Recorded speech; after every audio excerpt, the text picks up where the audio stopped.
이제는 코로나라는 단어만 들어도 고통스러운 때가 되었습니다. 그러나 우리는 이 고통의 기간을 통하여 역사를 통치하시는 하나님을 경험해야 합니다. 하나님께서는 이 고통을 통하여 우리가 알지 못하는 많은 일들을 행하고 계시기 때문입니다. 이 재난이 전 세계적인 까닭은 하나님께서 이 재난을 통하여 전 세계를 하나로 보시며 일하고 계시다는 증거입니다. 결론은 마지막 때를 준비하라는 것입니다. 예수님의 다시 오심을 준비하라는 것입니다. 마지막 심판은 이것과도 비교할 수 없는 큰 고통의 때가 올 것이라는 것입니다. 마지막 때에 있을 심판에 비하면 우리가 지금 겪는 고통은 때로 가족의 상실과 또 사업의 위기와 경제적 위기, 또 우리의 생활에 부자연스러움으로 인한 불편과 비교할 수 없는 그 심판 앞에서 이 정도의 고난은 사실 아주 마일드한, 아주 온화한 정도의 하나님의 경고성 심판인 것이죠. 어떤 의미로 보든지 이것은 마지막 심판을 대비하라는 예비적 심판입니다.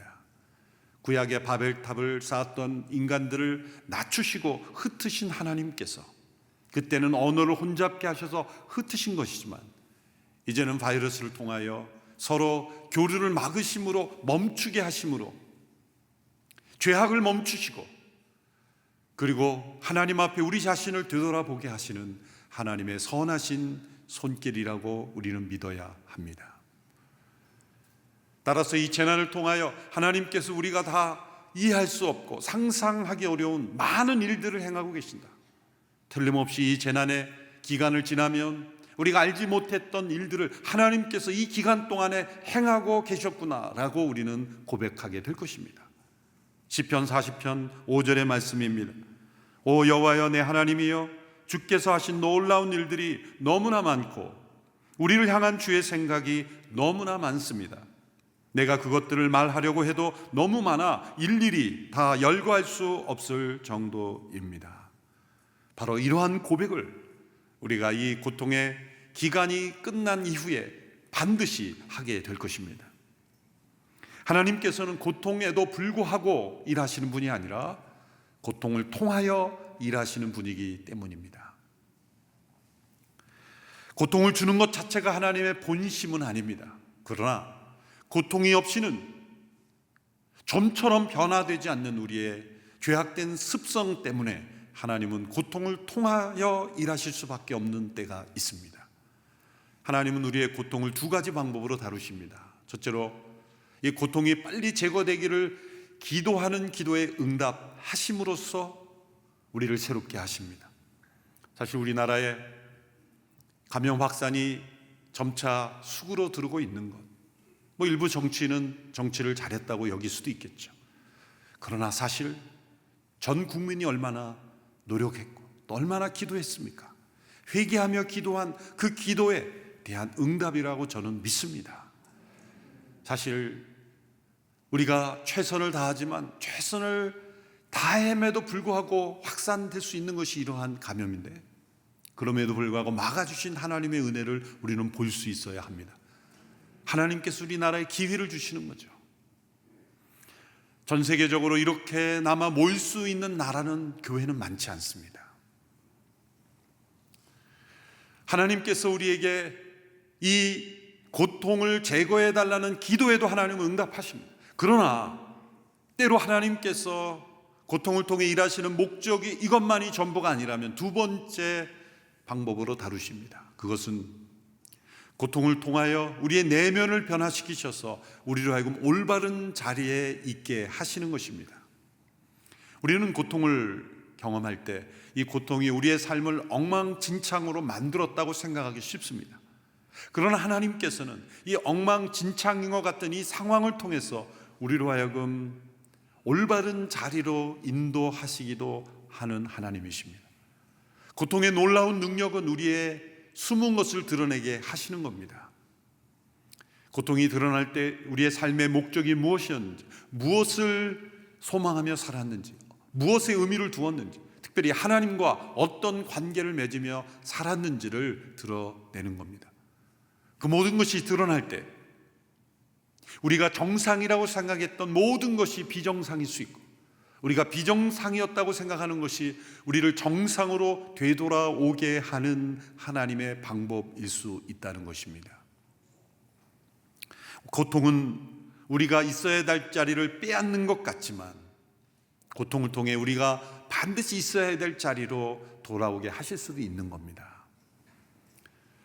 사실 이 코로나 재난이 지속되면서 많은 생명이 희생되고 또 슬픔을 겪는 이들도 많습니다. 우리는 그들을 위로해야 하며, 아직도 감염의 위험에 있는 특별히 아프리카나 남미에 지금 확산이 될 텐데, 이젠 우리만이 아니라 그들을 돕고 어떻게 지원해 줄 수 있는가를 우리는 생각해야죠. 그런 한편으로 이 재난을 통해서 일어난 일들이 있습니다. 전 세계적인 모든 전쟁이 다 중지된 겁니다. 내전까지. 어떤 강대국이나 국제기구가 할 수 없었던 일들, 전쟁이 종식된 것, 또 이산화탄소 발생량이 6% 이상 감소된 것. 6%라는 건 엄청난 감소죠. 멸종 위기에 있던 동물들이 다시 나타나기 시작한 것, 자연이 숨을 쉬기 시작했다는 것이죠. 우리는 바다에 부는 태풍을 인간을 위협하는 것으로 아주 싫어합니다. 그러나 바다가 정화될 수 있는 유일한 길은 태풍뿐이라는 거죠. 어떻게 바다를 정화합니까? 모든 쓰레기가 다 바다로 흘러내려. 유일한 길은 무서운 태풍만이 바다를 정화시키는 거죠. 우리가 고통이라고 여겼던 것을 통해 하나님은 우리가 알지 못하는 일을 행하실 수 있다. 지금 전 세계가 중지되고 모든 여행도 다 그치고 이 강제 안식년에 들어감으로써 우리가 비정상이라고 생각하는 모든 상황을 통하여 하나님 우리를 정상적인 자리로 돌아오게 하실 수 있다는 거죠. 우리는 그러한 측면을 영적으로 발견해야 합니다. 말콤 머거리지라는 분은 75세 때 고통이 자신을 어떻게 변화시켰는지를 이렇게 간증했습니다. 이 세상에 사는 75년 동안 내가 배운 모든 것, 나를 고양시키고 진정으로 눈을 뜨게 해주었던 모든 것은 행복이 아닌 고통을 통해서 이루어졌음을 진정 확실하게 말할 수 있다. 다시 말해서 이 지상에서 고통이라는 경험을 제거할 가능성이 혹시라도 있다면 그 결과는 매력적인 인생이 아니라 견딜 수 없을 만큼 하찮고 뻔한 인생이 되었을 것이라는 말이다.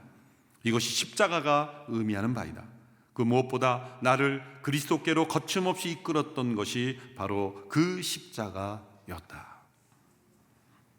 자신의 삶을 매력적인 인생으로 바꾼 것은 행복이 아니라 고통이었다는 것을 75세의 생을 산 한 지혜로운 철학자의 고백이었습니다. 고통을 통해 일하시는 하나님의 목적은 우리를 올바른 삶의 자리로 찾게 하시는 겁니다. 하나님께서 이스라엘 백성들을 올바른 길로 걸어가게 하실 때는 언제나 고통을 사용하셨다는 것을 기억해야 합니다. 출애굽의 놀라운 사건, 애굽을 심판하시고 그리고 홍해가 갈라지는 기적을 통해 그 백성을 인도하셨지만, 그래서 그 기적 속에 그들은 찬송하고 감격하였지만 그 이후에 그들은 광야의 고통을 겪어야 했습니다. 그것은 필수였습니다. 그들은 곧 광야에서 목마름의 경험을 하게 됩니다. 물이 없는 결핍 속에 고통을 겪게 됩니다. 기적은 그들의 삶을 진정 변화시킬 수 없었습니다. 그들은 고통 속에 자신을 돌이켜 봐야만 했습니다. 하나님께서 약속의 땅으로 인도하시기 전에 그들을 변화시키는 방법은 기적이 아니라 고통이었습니다. 하나님은 기적으로 계속 축복해 주셨지만 그들을 진정 변화시키는 것은 기적이 아니라 고통이었습니다. 고통 속에 그들의 내면이 드러나고 자신의 실체를 확인하고 또한 하나님 앞에 무릎 꿇는 과정을 통해서 있어야 할 자리로 그들을 인도하신 것입니다.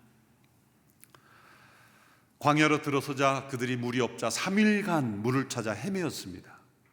장정만 60만이라고 하는 큰 민족이 어디서 물을 찾을 수 있겠습니까? 고통스러운 여정을 여행하다가 드디어 물을 발견했는데 그 물이 써서 먹을 수 없는 물이었습니다. 우리 인생에 이런 경험을 종종 하지 않습니까? 내가 그것만 얻을 수 있다면, 원하는 직장만 들어갈 수 있다면, 또 결혼한다면, 내가 원하는 성취만 할 수 있다면, 사업에 성공만 한다면 나의 인생에 행복이 찾아올 것이라고 생각하고 애써 찾고 찾았던 것을 얻었을 때, 그러나 그것이 써서 나에게 고통을 주는 경험, 우리 인생에 다 경험하는 고통입니다. 그것이 곧 광야라는 증거이죠. 이스라엘 백성들이 애써 찾아 얻은 그 물이 써서 먹을 수 없었을 때 불평이 터져 나왔습니다. 이것은 단순한 불평 정도가 아니라 속에 있는 모든 증오와 분노와 상처가 드러내는 불평입니다. 사실 모세가 이런 불평을 받을 이유는 아니죠. 모세가 무엇인가를 약속하고 나온 것은 아니기 때문이죠. 그러나 하나님께 쏟아붓는 그 불평을 모세에게 다 쏟아부었을 때 모세는 울부짖을 수밖에 없었어요. 모세도 고통스러운, 모세 자신도 처음 경험해보는 이 고통을 백성들로부터 공격을 받을 때 모세가 얼마나 힘들었겠습니까? 우리 인생의 가장 고통스러운 경험은 바로 이런 고통입니다. 가장 자연스럽고 또 가장 필수적으로 당연히 얻어야만 한다는 것으로부터 고통받는 것입니다.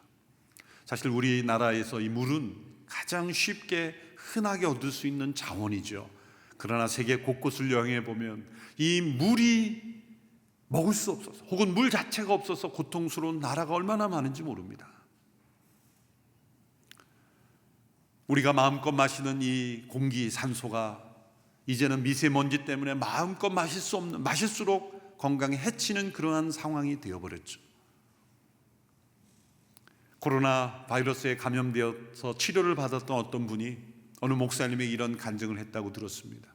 산소호흡기 치료를 받았는데 물론 보험과 또 국가에서 다 치료해 주셨지만 산소호흡기를 치료받는 그 비용이 얼마라는 것을 알고 그런 생각이 들었다는 거예요. 태어나면서 내가 그동안 이렇게 비싼 산소를 마음껏 공짜로 마시고 살았구나.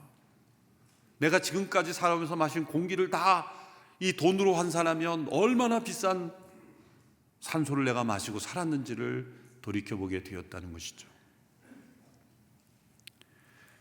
물이 없어 간절히 찾다 겨우 찾은 물이 써서 먹을 수 없다니 어찌 된 말입니까? 당연히 시원함과 만족을 줄 것이라고 생각했던 것이 우리에게 고통을 줄 때 우리는 이런 생각을 하게 됩니다. 사랑의 하나님께서 우리에게 가장 필요한 것을 이처럼 쓰게 고통스럽게 하신다면 하나님은 사랑이 아니시거나 아니면 능력이 없으신 분이 아닌가. 그러나 실상은 정반대입니다.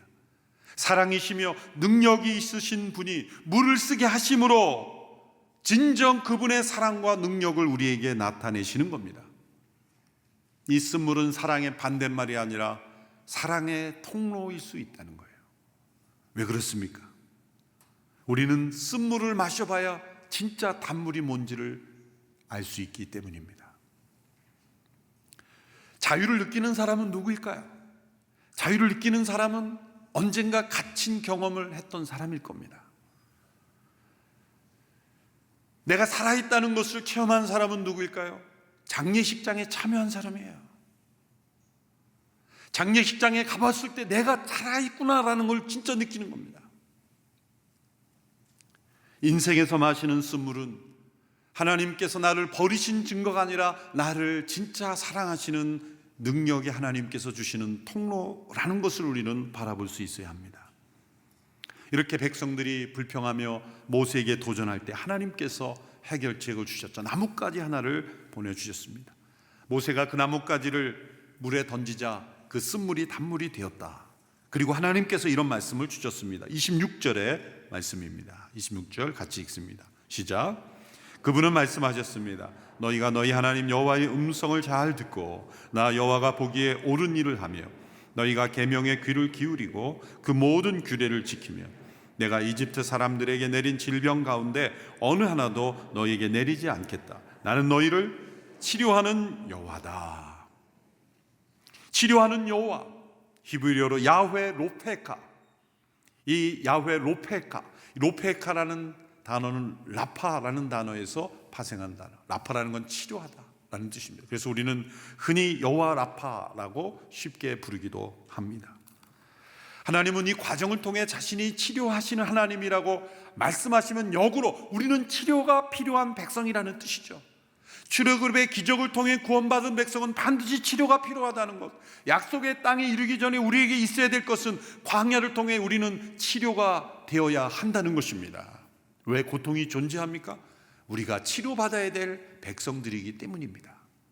우리는 광야 없이 출애굽한 이후에 기적만으로 약속의 땅에 들어가기를 너무나 소망합니다. 그러나 치료되지 않는 사람에게 주어지는 기적은 그 사람에게 무서운 재앙이 될 수 있습니다.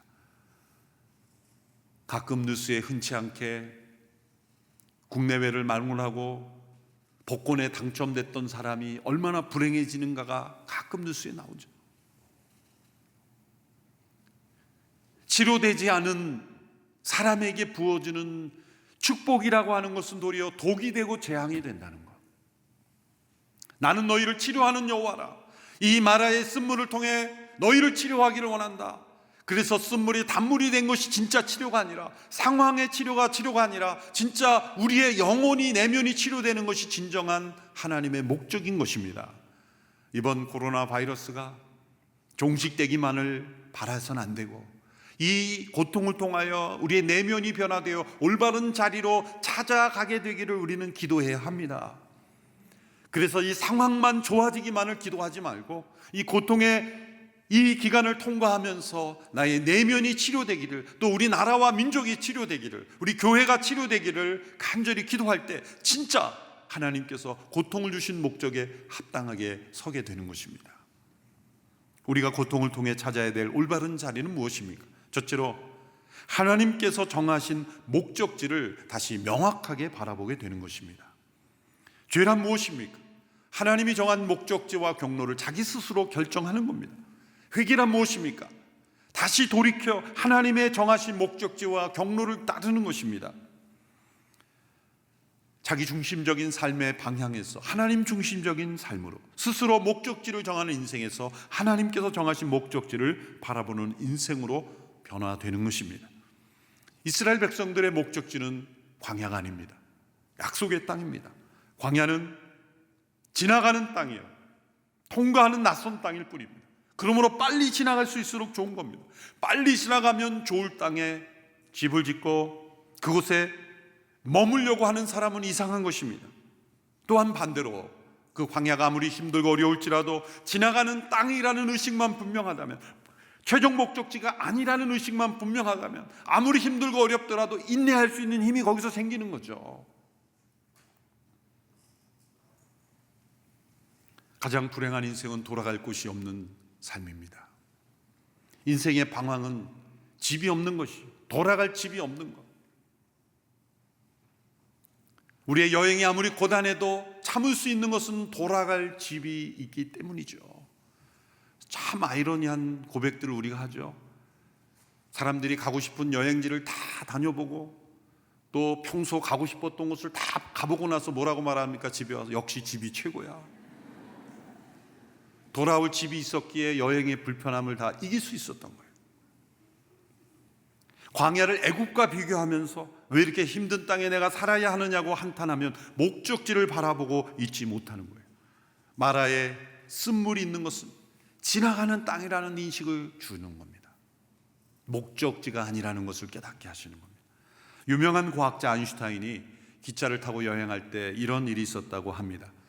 기차를 타고 가는 승객들을 직원들이 티켓을 검수하죠.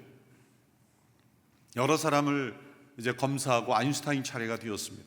그러나 아인슈타인이 티켓을 어디다 두었는지 확인이 안 되는 거예요. 아무리 찾아도 티켓이 나오지 않는 겁니다. 천재들의 특징 중에 하나죠. 물건을 어디다 두었는지 잘 모르는 것. 그런데 이 직원이 아인슈타인은 유명한 박사님이니까 알아보았습니다. 아인슈타인 박사님 아닙니까? 저는 박사님을 잘 압니다. 또 박사님이 티켓을 안 사시고 이 기차를 타실 분이 아니라는 것도 제가 압니다. 저는 박사님을 믿으니 티켓을 확인하지 않아도 되겠습니다. 제가 그냥 지나갈 테니 푹 쉬십시오. 그리고 지나가서 이제 다른 칸으로 넘어가기 전에 다시 뒤를 돌아보니 아인슈타인이 여전히 계속 티켓을 찾고 있는 거예요. 다시 그 직원이 와서, 아니 박사님, 제가 박사님을 믿으니 안 찾으셔도 됩니다. 그냥 편안하게 쉬십시오라고 말했어요. 아인슈타인이 하는 말이, 저도 제가 그럴 사람이 아니라는 것을 확실히 압니다. 문제는 제가 어디로 가고 있는지 모른다는 게 문제죠.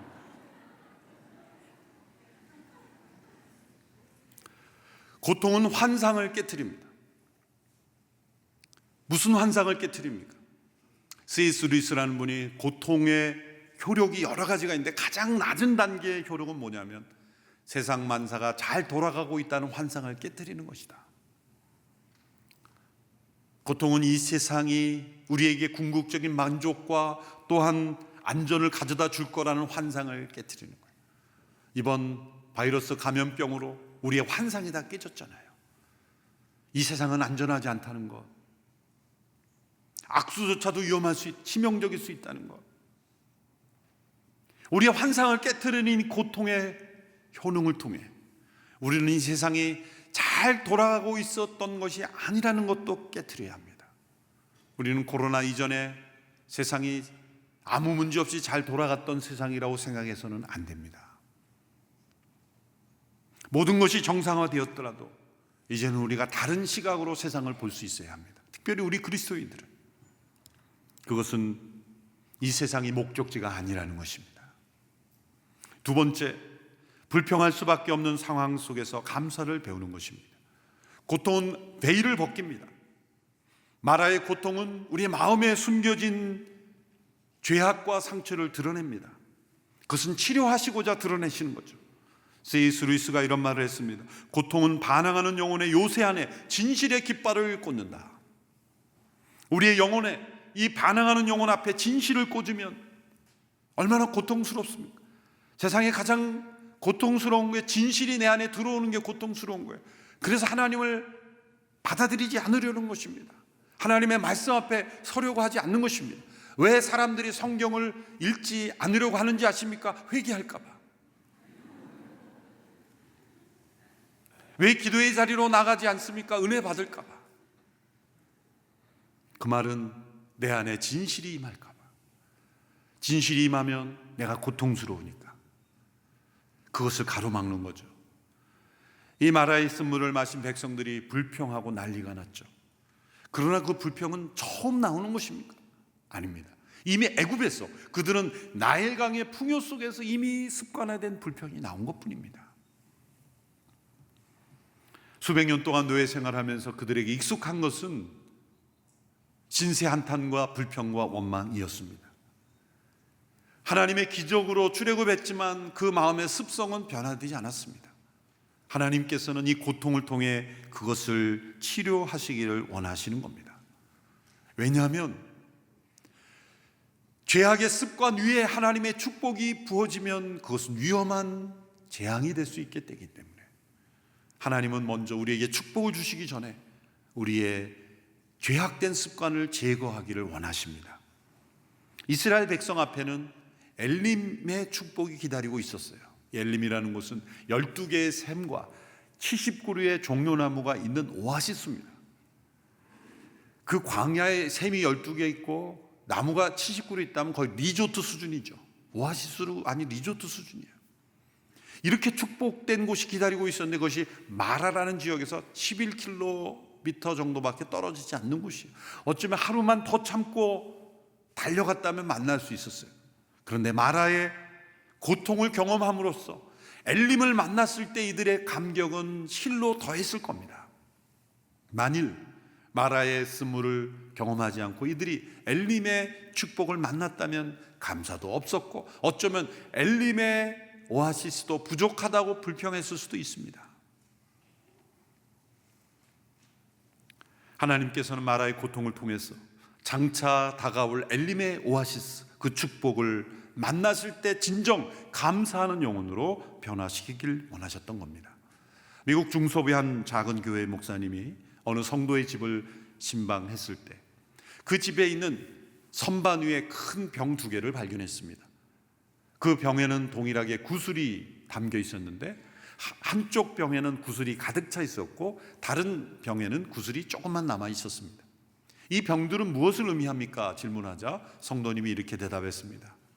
저는 지금까지 오랜 세월을 살아오면서 많은 고통의 짐들을 짊어졌습니다. 그런데 어느 한순간부터 이 고통의 짐이 하나님께서 축복으로 바꾸시는 것을 경험하고 이 2개의 병을 마련하고 나에게 고통의 짐이라고 여겨졌던 구슬을 축복의 병으로 옮기기 시작했습니다. 처음에는 이 고통의 짐이 가득한 이 병에 구슬이 가득했는데 세월이 흘러갈수록 이 고통의 짐을 상징하는 구슬이 축복의 병으로 하나씩 옮겨 지금은 축복의 병이 거의 가득 찼고 이쪽에 고통의 짐은 얼마 남지 않았습니다. 제가 고통의 짐을 지고 원망하고 불평할 때는 절대로 이것이 옮겨지지 않았습니다. 그러나 이 고통을 통해 나를 바꾸시고 이 불평할 수밖에 없는 상황 속에서도 감사할 때 하나님이 이것을 어떻게 축복으로 바꾸시는지를 저는 경험했기 때문에 남은 구슬도 얼마 되지 않아 이쪽으로 옮겨갈 것을 저는 믿습니다. 하나님은 이 고통의 마라를 통해서 우리에게 이 축복의 엘림으로 바꾸어 주시는 하나님이십니다. 세 번째로 하나님의 음성을 잘 듣고 순종하는 삶의 자리로 인도하시는 겁니다. 고통을 통해서 우리는 순종을 배웁니다. 시편 119편 67절의 말씀 한 목소리로 함께 읽겠습니다. 시작. 내가 고난을 받기 전에는 방황했는데 이제는 주의 말씀을 지킵니다. 이제는 주의 말씀을 지킵니다. 과거의 불순종이 고통을 통하여 순종으로 바뀌었다는 겁니다. 욥이라는 인물은 참 하나님을 경외하는 사람이었습니다. 그럼에도 불구하고 그에게 불순종할 영역이 있었습니다. 그가 혹독한 고통을 통과하며 그에게 남은 것은 무엇입니까? 많은 물질과 더 많은 자녀가 아니었습니다. 그에게 주어진 마지막 축복은 순종의 복이었습니다. 욥기 42장 5절의 말씀 같이 읽습니다. 시작. 내가 주에 대해 지금까지 내 귀로만 들었는데 이제 내 눈으로 주를 보게 됐습니다. 귀로만 듣는 신앙은 형식적인 신앙, 지식적인 신앙이라는 뜻입니다. 눈으로 본다는 건 체험적 신앙, 순종으로 체험하는 신앙이라는 뜻입니다. 욥이 고통을 통하여 진정한 순종을 경험하게 되었다는 거죠. 고통이 다가온다는 것은 우리를 순종으로 이끌어 가신다는 뜻입니다. 믿음의 사람들은 한결같이 고통을 통해 하나님의 음성을 들었고 그 음성에서 순종하였을 때 하나님의 역사를 체험했습니다. 작은 예수 40일 새벽기 때 아브라함의 생애를 살펴보았습니다. 아브라함이 어떻게 갈대아 우르에서 하나님의 음성을 듣고 약속의 땅으로 갈 수 있었습니까? 저는 늘 그것이 질문이었습니다. 그런데 11장 후반부에 보면 그 이유가 나옵니다. 그의 형제 하란이 갈대아 우르에서 먼저 죽습니다. 사라는 가족의 죽음, 이것은 그 가족 모두를 예민하게 만듭니다. 영혼을 하나님 앞에 인도합니다. 그것이 어떤 종류의 고통이든 우리가 감당하기 어려운 고통일수록 하나님은 우리의 영혼을 하나님께 귀 기울이게 하시고 우리가 평상시에 들리지 않았던 하나님의 음성을 생생하게 들리게 하시는 겁니다. 고통은 하나님의 확성기입니다. 평탄한 일, 여러분이 원하는 일을 이루었을 땐 하나님의 음성을 들으려면 정말 노력해야 돼요. 귀 기울여야 돼요. 왜? 하나님은 평안 가운데서는 속삭이시기 때문이에요. 그러나 고통 중에 하나님은 외치시기 때문에 귀를 막아도 들려오는 겁니다. 그럴 때 순종하게 되면 고통을 통해 일하시는 하나님의 목적에 쓰임받게 되는 것입니다. 폴 트루니에라는 심리학자가 있습니다. 인격 심리학이라는 영역을 창시한 분인데요, 크리에이티브 서퍼링이라는 책을 썼습니다. 창조적인 고통이라는 뜻이죠. 한국 번역으로는 여러 제목으로 번역이 되어 있습니다만 이분이 이 책을 쓰게 된 동기가 있습니다. 어느 날 도서관에서 한 논문을 발견했는데 그 논문의 내용은 세상을 움직였던, 또 세상에 긍정적 영향이든 부정적 영향이든 우리가 아는 정치 지도자, 예술가, 음악가 여러 영역의 사람들이 대부분이 고아였다는 사실을 발견합니다. 근데 이분이 그 논문에 관심을 가게 된 것은 자기 또한 고아였기 때문이죠. 5살 때 부모님을 여의고 친척집에서 홀로 자랐던 고아 출신이었는데 그 고아라는 경험이 어떻게 한 사람을 크리에이티브하게 영향을 미치는 사람으로 바꿨는가에 관련을 분석하는 논문이었어요. 그걸 토대로 해서 이분이 이 책을 쓴 거예요. 한 사람의 인생에 이 서퍼링이 얼만큼 사람을 크리에이티브하게 만드는가. 결론은 고통이 있다고 해서 모든 사람이 그렇게 창조적이 되는 것은 아니라는 거예요. 단 그 고통에 대한 적극적인 반응을 할 때 그 고통이 창조적인 능력으로 변화된다는 거예요. 그건 분명하다는 거예요. 자기 자신을 통해서도 그걸 고백할 수 있는 겁니다. 그렇다면 이거 심리학적인 영역이 아니라 영적인 영역이 이걸 적용하면 고통의 창조적 능력을 우리가 체험하는 가장 적극적인 반응은 무엇입니까? 그것은 순종입니다. 하나님의 말씀에 순종할 때 오늘 물론 그 각자에게 주어진 말씀은 다르겠죠. 매일매일 말씀과 동행하지 않으면 말씀 자체를 들려줄 수 없기 때문에 순종할 말씀이 없는 거예요. 뭘 순종해야 됩니까? 그럼 큐티부터 시작해야 되는 거예요. 매일매일 하나님의 말씀과 동행하면 고통 속에서 내가 순종해야 될 하나님의 음성이 들리는 거예요. 그때 순종해 보세요. 그럼 놀랍게 나에게 주어진 모든 고통의 압력이 변하여 에너지가 되는 거예요. 나에게 준 모든 고통이 폭탄이 될 수도 있고 에너지가 될 수도 있어요. 우리가 핵은 폭탄이 될 수 있고 핵 에너지도 발전기도 될 수 있는 거잖아요. 나에게 준 이 고통이라는 것이 나의 삶을 무너뜨리는 폭탄이 되느냐, 아니면 나의 삶을 건강하게 할 뿐만 아니라 다른 사람에게도 영향을 미치는 에너지가 되느냐는 내가 말씀에 순종하느냐에 달려있는 겁니다. 우리에게 고통의 시험을 허락하시는 하나님은 우리만 고통 속에 버려두시는 분이 아닙니다. 우리와 함께 고통당하시는 분입니다. 모세가 하나님께 부르짖었을 때 나뭇가지를 주셨고 나뭇가지를 그 물에 던졌죠. 그건 무엇을 상징하는 예언적 행동입니까? 그것은 우리의 고통의 한복판에 하나님께서 그의 아들의 십자가를 통해 자신을 던지신 하나님이시라는 걸 보여주는 겁니다. 세상에 고통받는 사람들에게 하나님은 너희들이 고통을 받고 잘 변화되라만 요구하시는 분이 아닙니다.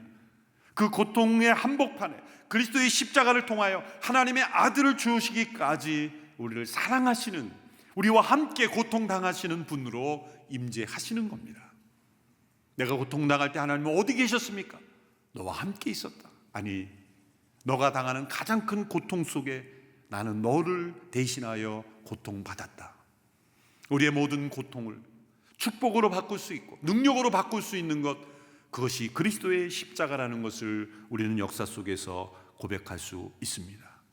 이 코로나 재난의 기간을 통하여 어느 때보다도 우리가 그리스도의 십자가를 깊이 묵상하고 마라의 쓴물에 던져진 나뭇가지처럼 이 고통스러운 세상의 바다에 그리스도의 십자가, 작은 나뭇가지처럼 던져진 나무 십자가가